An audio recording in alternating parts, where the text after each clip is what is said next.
بسم اللہ الرحمن الرحیم۔ انتخابات کے حوالے سے ایک اور پروگرام سلسلہ وہی ہے موجودہ مسائل اور معلومات۔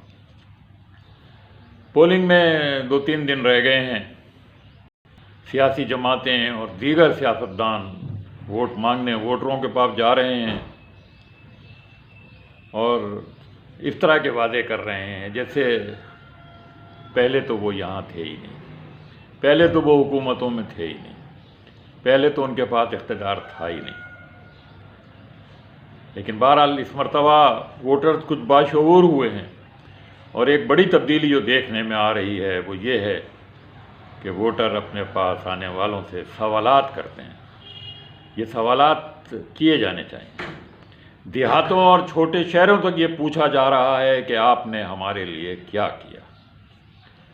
دیہاتوں میں اور قصبوں میں جن سرداروں، بہتاروں، پیروں اور بڑے لوگوں نے اپنی رعایا کو اپنے گھٹنوں کو ہاتھ لگاتے اور ہاتھ چومتے دیکھا تھا، وہ حیران ہیں کہ اب لوگ ان سے یہ پوچھ رہے ہیں کہ سائیں ہم جب مصیبت میں تھے، ہم جب سیلاب کی زد میں تھے تو آپ کہاں تھے؟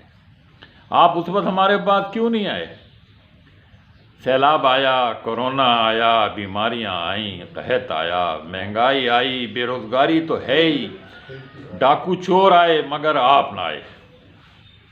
چلیں آپ کو جب توفیق نہیں ہوئی آپ ڈر گئے تھے یا آپ کو پرواہ نہیں تھی؟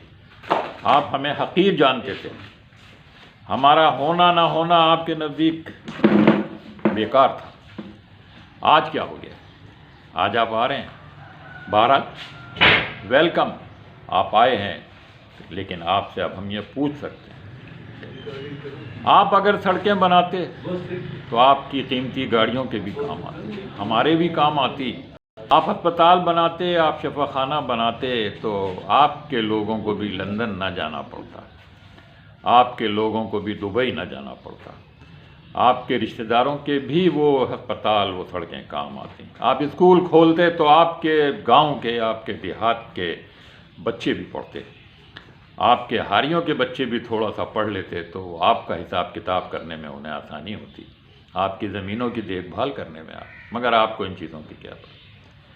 شہروں میں بھی خصوصاً کراچی، لاہور اور کوئٹہ جیسے شہروں میں یہ سوال پوچھے جا رہے ہیں کہ بھائی آپ تو حکمرانی کے مزے لوٹتے رہے ہیں، آپ کوئی نئے نہیں ہیں، آپ تو 1985 کے بعد سے 1970 کے بعد سے اس ملک پر حکومت کر رہے ہیں، آخر آپ نے اپنے ان ادوار میں کچھ کیوں نہیں کیا؟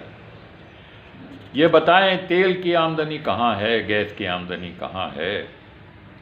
یہ بتائیں کہ اس سیلف ٹیکس جو آپ نے ہر چیز پہ لگا رکھا ہے اس کی آمدنی کہاں ہے، اس کے پیسے کہاں ہیں؟ جو چیز پہلے 30-40 روپے تھی اب وہ 400 روپے ہے۔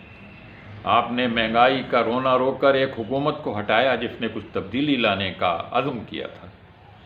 آج وہ مہنگائی، اس کے دور کی مہنگائی اور ان 16-18 مہینے کے بعد کی مہنگائی میں زمین آسمان کا فرق۔ آج کوئی مہنگائی کا نام نہیں لیتا۔ آج وہ کہاں گئے وہ لیڈر جو اس وقت غریبوں کے نام پر اس حکومت کو ہٹانے کے لیے لگے ہوئے تھے؟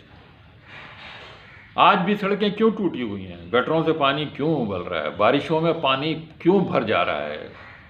کہنے کو انڈر پاس بن رہے ہیں، فلائی اوور بن رہے ہیں، مگر ذرا ان کا حال دیکھیں کہ 2 مہینے نہیں گزرتے کہ وہ ٹوٹنا شروع ہو گئے۔ یہ بے ایمانی، بدعنوانی آخر کب ختم ہوگی؟ اسٹریٹ کرائم میں اضافہ آخر کیوں ہو رہا ہے؟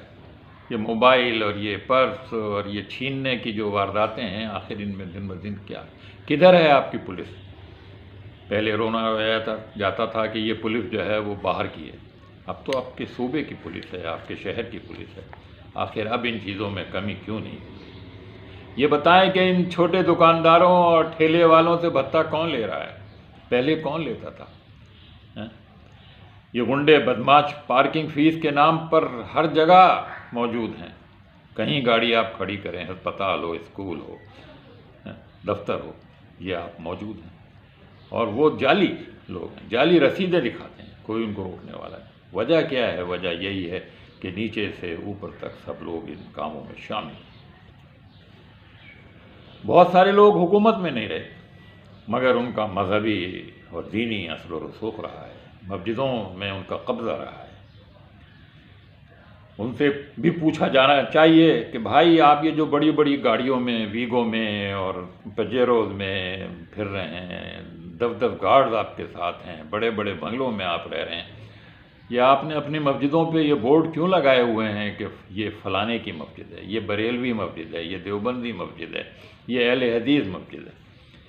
یہ لاؤڈ اسپیکروں پر آپ یہ دن بھر کیا اعلانات کرتے رہتے ہیں؟ آپ دوسروں کو کافر، مشرک، ملحد، منافق، منکر کیوں قرار دیتے ہیں؟ آپ کو کس نے یہ حق دیا ہے؟ آپ مسلمانوں کو متحد کرنے کے بجائے ان کو فرقوں میں بانٹ رہے ہیں۔ آپ اپنے بزرگوں کے اور اپنے عرس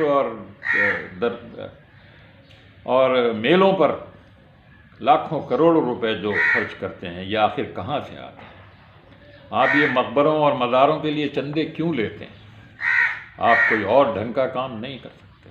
یہ ہیں وہ سوالات جو پوچھے جا رہے ہیں اور مزید پوچھنا چاہیے، اور ان سوالوں کے ان کے پاس جواب نہیں ہے۔ جواب آپ کے پاس ہے، 2 دن کے بعد آپ کو ووٹ ڈالنے کا حق مل رہا ہے۔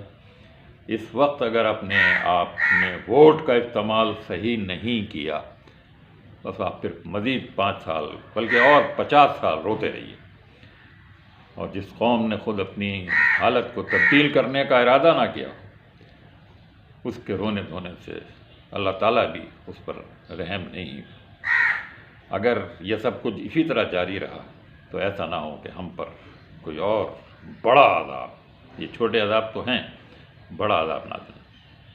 اپنا خیال کریے، اپنی اگلی نسلوں کا خیال کریے، اپنے شہر کا، اپنے دیہات کا، اپنے ملک کا خیال کریے۔ انشاءاللہ پھر الیکشن کے بعد آپ کے سامنے حاضر ہوں گے۔ اب انور سعید کو اجازت دیجیے۔ اللہ حافظ۔